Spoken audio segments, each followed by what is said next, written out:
bon, cette année, je vais créer une entreprise. Cette année, je vais me marier. Cette année, je vais aller au gym. Cette année, je vais arrêter ci, je vais arrêter ça. Et là, tu te fais une liste avec les numéros 1, 2, 3, 4, 5, 6, 7 pour l'année 2025. Est-ce que tous ces projets se réaliseront? Vraiment, pause. Est-ce que ça entre dans la volonté de Dieu pour ma vie? Est-ce que ça rentre dans les plans de Dieu pour mon année 2025? Vraiment prier, Seigneur, quels sont tes plans pour mon année 2025? Qu'est-ce que je veux? Qu'est-ce que tu veux que je fasse pour toi? Comment je peux te servir dans cette année 2025? C'est vraiment les meilleures questions qu'on peut poser. On fait tellement de projets que sur une liste de au moins 15 sujets que tu vas accomplir, il y en a à peu près 4 5 ou je sais pas combien qui vont s'accomplir. Parce que c'est seul Dieu qui a les derniers mots. C'est seul Dieu qui a les derniers mots et c'est lui vraiment qui peut te diriger vers l'accomplissement. Dieu, le commencement, il est la fin et c'est lui qui a toujours le dernier mot. Alors peu importe les résolutions que tu as pour cette année 2025, il faut d'abord chercher la face de Dieu et de prier vraiment, Seigneur, est-ce que tout ce que j'ai envie de faire cette année entre dans ton plan? Parce que vraiment, c'est Dieu est la lumière sur notre chemin. Il est le chemin, la vie, la vérité. C'est le seul chemin. Vraiment, Dieu, montre-moi le chemin. Mets ta lumière, que je puisse voir pour cette année 2025 où est-ce que je peux aller, qu'est-ce que je peux faire, vraiment.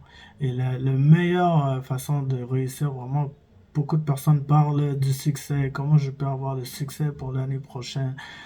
Parce que certaines personnes pensent, ils se disent, ok, j'ai pas réussi cette année, quand je suis pas arrivé où est-ce que j'aurais dû être. Euh, mais année 2025, c'est mon année, je vais exceller, y a rien qui va m'arrêter. La foi vient avec les actes et les actes viennent avec la foi. Que tu as la foi pour pour entreprendre quelque chose, ben, agis en sorte que, fais les actes par la foi pour que ça arrive. Parce que c'est sûr que tu resteras pas là. Puis oui, j'ai la foi pour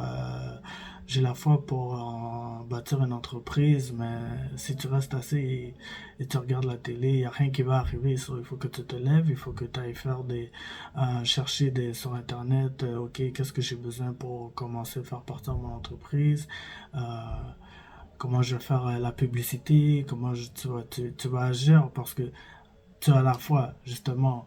Mais tout d'abord, prie, cherche la face de Dieu pour demander, Seigneur, est-ce que je peux faire ça?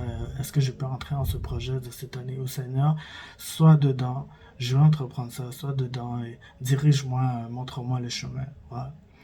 Même pour que ce soit par rapport au travail, aux études, au mariage, peu importe ce que vous avez résolu de faire pour l'année 2025, que Dieu soit au commencement de chaque que tu vas entreprendre. Et vraiment, pour l'année 2025, comme conseil, c'est vraiment d'être plus dans la parole, vraiment de communier avec les frères et sœurs dans une communauté, dans une église locale.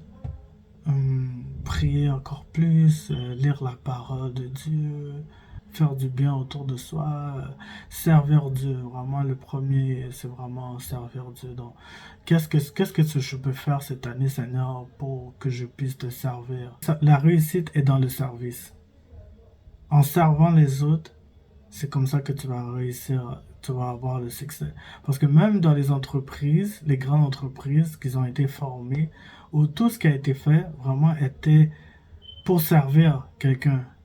Par exemple, donner une solution à un problème ou à un besoin. Comme par exemple, ok, j'ai besoin d'écrire un message. Alors, la personne, ok, je vais créer une sorte de programme courriel pour qu'il puisse envoyer des messages. Ça s'appelle servir.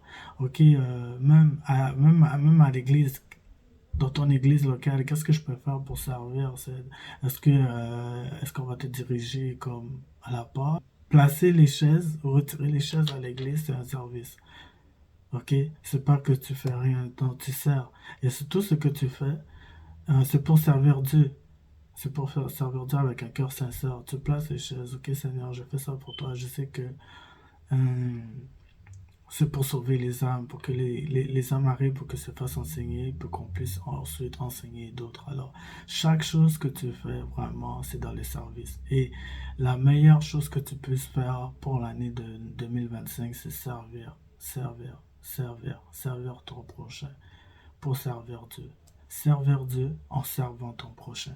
Jérémie 29:11, car je connais les projets que j'ai formés sur vous, dit l'Éternel, projets de paix et non de malheur, afin de vous donner un avenir et de l'espérance. Alors, avant chaque projet que je dois entretenir, il faut que Dieu soit au commencement. Beaucoup de personnes se mettent sur des projets et ils travaillent dur dessus. Et si ça échoue, ils disent, ah, Dieu n'était pas avec moi, Dieu n'était pas là, Dieu m'a pas soutenu. Oui, mais est-ce que tout d'abord, premièrement, tu as demandé l'avis à Dieu?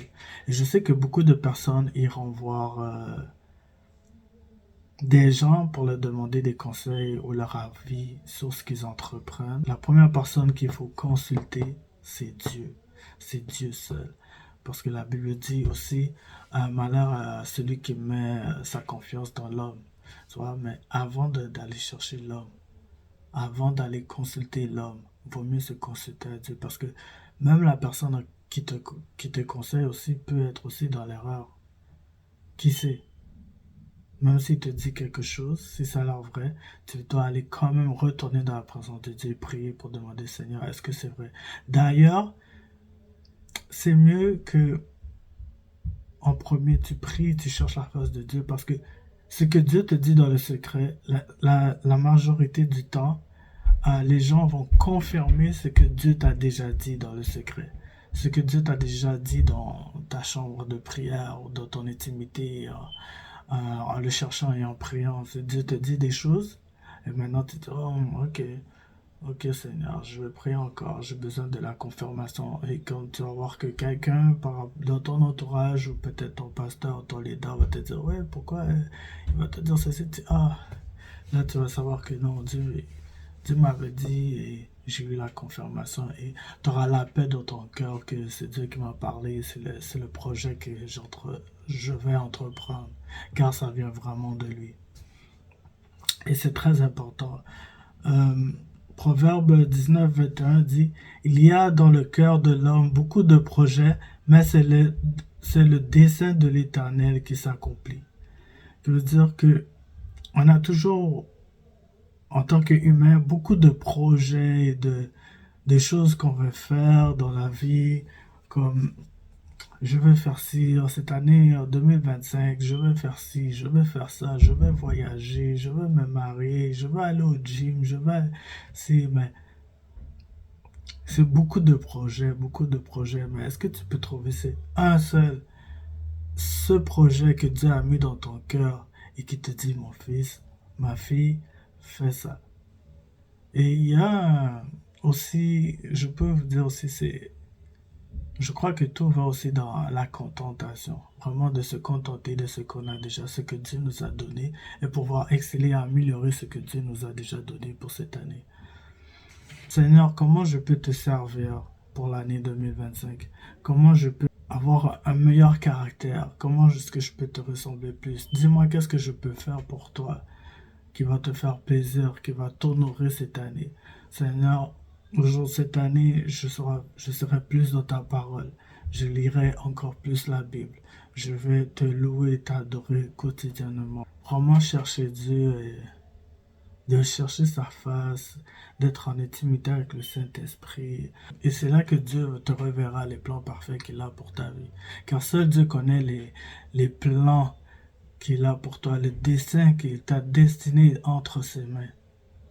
C'est la meilleure personne pour demander, pour savoir quoi faire en l'année 2025. Vraiment. Il y a des résolutions qui sont bonnes, mais sans l'aide du Saint-Esprit, sans l'aide de Dieu, ça n'aboutira pas. En tant que chrétien, ça je sais, parce que j'ai beaucoup voulu faire des choses à ma manière, de ma façon, et ça n'a pas marché jusqu'à temps que je demande l'aide du Saint-Esprit, ou le Seigneur me révèle que ce n'était pas dans sa volonté, ou soit qu'il faut que j'attende d'être patient, que ça marche en fait. Au début, je venais de connaître le Seigneur, de donner ma vie à Dieu, et je voulais tout de suite commencer à le servir, mais j'étais pas encore prêt. J'étais pas encore prêt, j'avais pas euh, eu assez d'enseignements pour pouvoir enseigner. J'étais juste pas prêt. Alors j'ai dû prendre mon temps, m'asseoir, écouter la parole, lire la parole, connaître la parole de Dieu, retenir les enseignements pour pouvoir donner donner ce que j'ai appris en fait. Même dans la parole, dans 2 Timothée, et ce que tu as entendu de moi en présence de beaucoup de témoins, confie-le à des hommes fidèles qui soient capables de l'enseigner aussi à d'autres. Alors, ouais, pour enseigner, il faut d'abord pouvoir se faire enseigner et ensuite enseigner à d'autres. Alors, au début, je n'étais pas prêt. Je sais que c'est ce que Dieu avait mis dans mon cœur, mais il fallait d'abord que je m'assoie et que je fais pause. Ok, là, c'est le moment de vraiment absorber la parole de Dieu en moi pour que je puisse vraiment l'enseigner et le partager convenablement. Alors c'est ça, j'espère que ça vous a édifié et que on se verra pour la prochaine vidéo. Au revoir.